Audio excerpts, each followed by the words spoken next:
Hello, my name is Lisa and I'm from Turning Point. I'm going to talk a little bit today about what we do in the community and how to get a hold of us. I'm also going to share some information about what both healthy and unhealthy relationships look like. So first and foremost, our mission statement is to eliminate domestic and intimate partner abuse in the Lehigh Valley through empowerment, education, and engagement. All of our services are at no cost and are confidential. We have a 24/7 helpline, which is accessible at the phone numbers that are on the screen now. We have individual empowerment counseling, we have empowerment groups, safe house, emergency shelter, legal advocacy, community outreach, prevention education programs, and medical advocacy. This is a lot of different information, but what's most important to know is that each of these services are accessible by calling our helpline. So if you think that you might benefit from getting some counseling, call our helpline. If you have a legal question or looking for some help going through a legal process, just call our helpline. If there's somebody who might need safe house or emergency shelter, have them call the helpline. For people who are under the age of 14, you do need a parent's permission to contact us. We will ask to just talk to a parent real quick or a guardian. But if you are over the age of 14, you can contact us yourself and you can receive services yourself without the permission of a parent. We do have social media accounts, so you can follow us on Instagram, you can become our friend on LinkedIn, or you can like our page on Facebook. So right now, during the pandemic, we are working remotely. We are still able to help survivors, so our helpline is available 24/7. Still, we can arrange for safe shelter for people who are at risk. We're still communicating with courthouses to support survivors through the legal process, and we are still offering counseling appointments. So I'm part of the outreach department, and we're still supporting our essential services and doing what we can to continue raising awareness in the community. If you are seeing this video, you're helping us. So thank you. So what is domestic violence? It is a pattern of coercive behavior used by one person to gain power and control over another in a relationship. It is an umbrella term for family and relationship violence. There are different categories of domestic violence, including but not limited to violence in intimate partner relationships, families, and within households. When I am doing in-person presentations, I will often ask, where do you think that we learn violence from? And typical responses are parents, friends, sometimes the media, and those are all correct. We can learn violence from so many different sources. It is a learned pattern, and it doesn't discriminate. So any person can experience domestic and intimate partner abuse. Any person. It doesn't matter your age, your race, your gender, your sexual orientation. You can experience domestic and intimate partner abuse. An abusive relationship has elements of power and control. It also shows up in a cycle.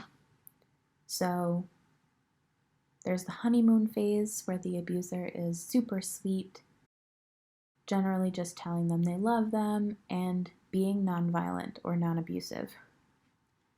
Then there's the tension building phase where the incidents kind of start to occur. There's yelling, blaming. This is starting to become an uncomfortable situation. Then there's the explosive phase, and this is when everything kind of hits the fan and the relationship goes downhill really fast. And the abuser will either lash out physically or emotionally, sexually, with the point of hurting their partner. But then comes the reconciliation phase. So this is when the abuser apologizes, says that it's not going to happen again, says they're so sorry. In this stage also, they might say to the survivor that it's their fault that this happened, or, they wish they didn't have to act the way they did. They might give gifts. And then we get back to the honeymoon phase, where everything is great again. And it continues and it continues and it continues. 1 in every 3 women, 1 in every 4 men, 1 in every 3 LGBTQ plus folk, 1 in every 3 teenagers are survivors of domestic and intimate partner abuse. An unhealthy relationship is one that's based on power and control and not equality and respect. Sometimes when you just get into a relationship with someone, you can start to see different things that make you question if it's going to be a healthy relationship or not. But you might not think that those unhealthy behaviors are a big deal. So you might see somebody who's starting to control the way that you text your friends or trying to control the way that you spend your time, but you might find it easy to write off in the beginning of a relationship because you might think, well, they just want to spend time with me. If somebody is abusive, they are making an active choice to be abusive. There is no excuse for abuse of any kind.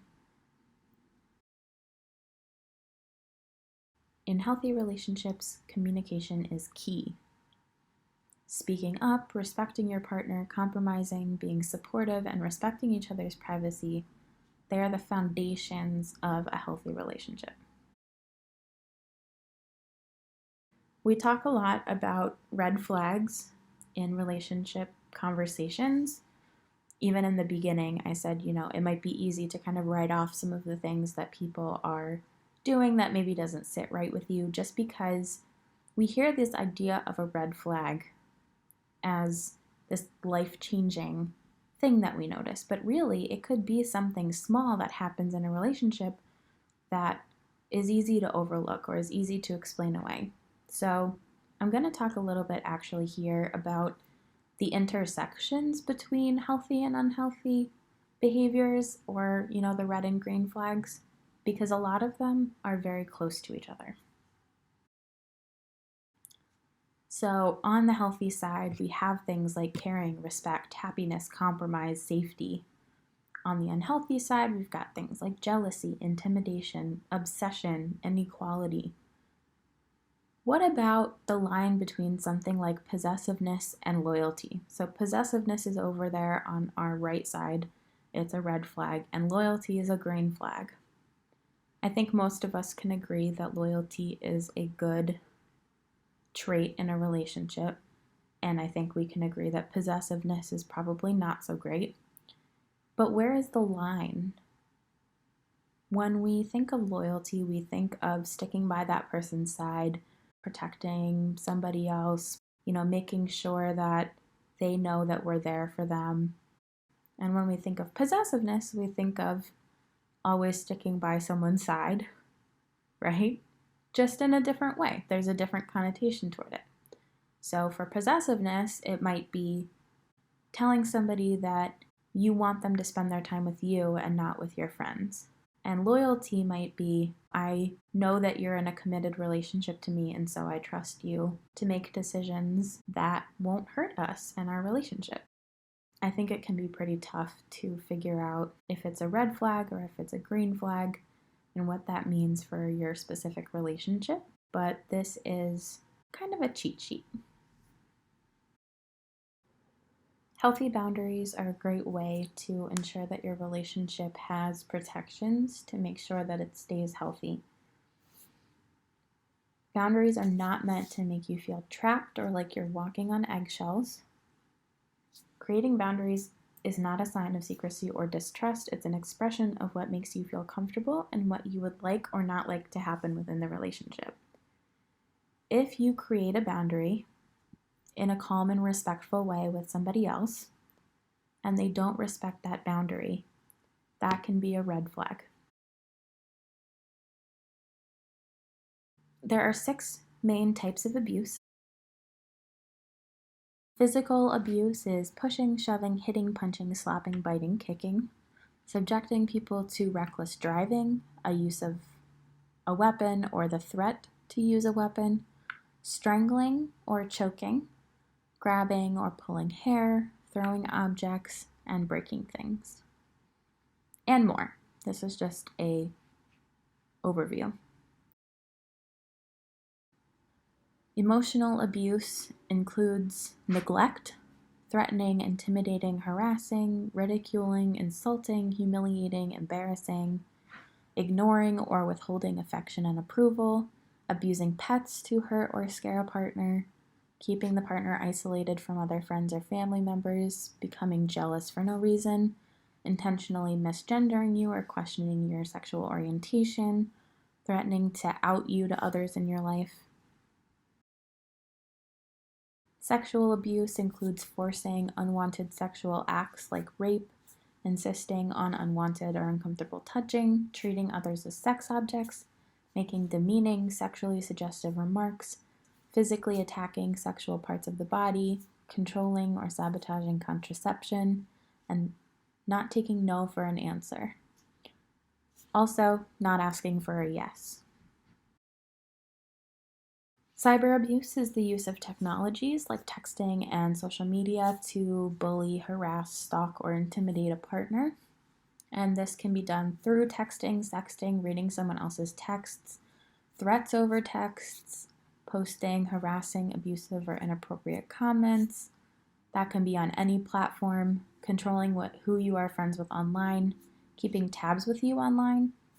So this would include things like always requiring you to have your location on, doing location sharing, or constantly checking in on you on Snapchat maps. It can be requiring that you hand over your phone at any point so that they can look through your texts. It can mean that they want you to have a joint social media account, like you both share the same Facebook. It could mean that they want to have your login information for your social media, or they want to check up on your DMs. Stalking is a pattern of repeated unwanted contact, attention, or harassment that often co-occurs with other forms of abuse in healthy relationships.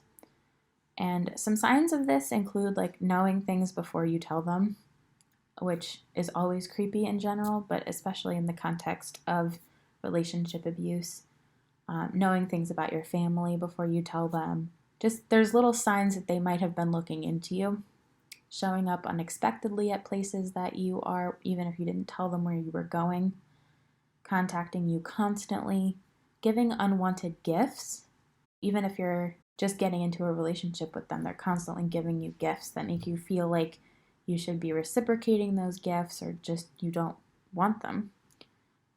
Always checking in by walking or driving by and not making contact, or seems to know when you leave places without you telling them. And just a couple of pieces of information about, how to see if you might be in an abusive relationship or a friend of yours or family member might be in an abusive relationship. So does your partner expect you to spend all of your time with them or check in with them and let them know where you are? Do they act extremely jealous or possessive of you? Do they isolate you by controlling where you go, who you see and talk to, what you wear? Treat you with disrespect, put you down, put down your friends and family, your dreams, ideas, and goals? Do they lose their temper frequently over little things, make you feel like you're walking on eggshells to keep the peace? Do they make threats to hurt you, leave you, hurt your pets, destroy your property, or commit suicide if you don't do what they want? Do they play mind games or make you feel guilty?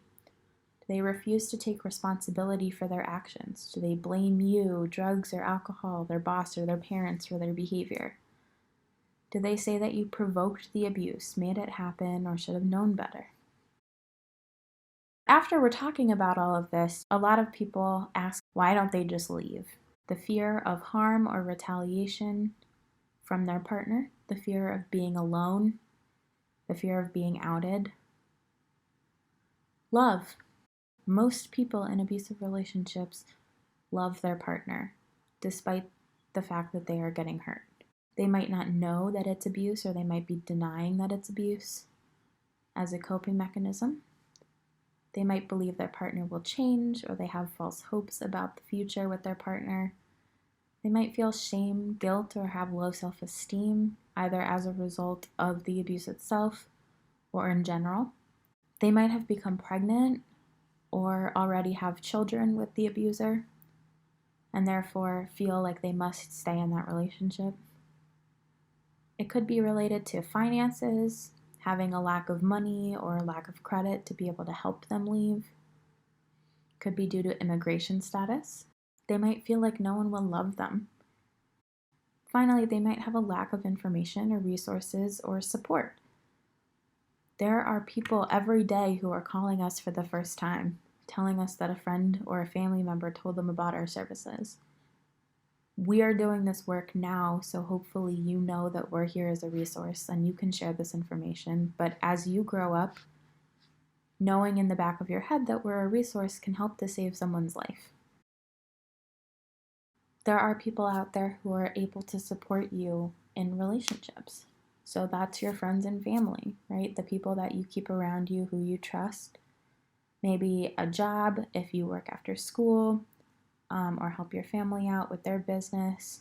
People in your neighborhood, people in your school, so your teachers, guidance counselors, any other kinds of support systems, and the community in general. So that can be like your after-school programs, or any other community groups that you're a part of.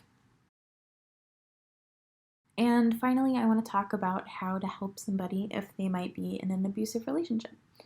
So this can be really scary for everybody involved. If you think that a friend might be experiencing dating abuse, or you think that maybe a family member might be, you can be really worried about their safety. You can be scared for them. It can really start to consume you, and it can be really hard to know what to do in that situation. So do you talk to them directly about it? Do you talk to somebody else? This slide here gives us a basic idea of the first things that we can do when we realize this. So if you do talk to them, we say that you should acknowledge that they're in a very difficult and scary situation. Let them know that there's many different parts to a relationship and that you understand that they might not know fully what's going on or how to react in this specific situation. You should be supportive and listen to what they have to say while being non-judgmental. You should respect their choices.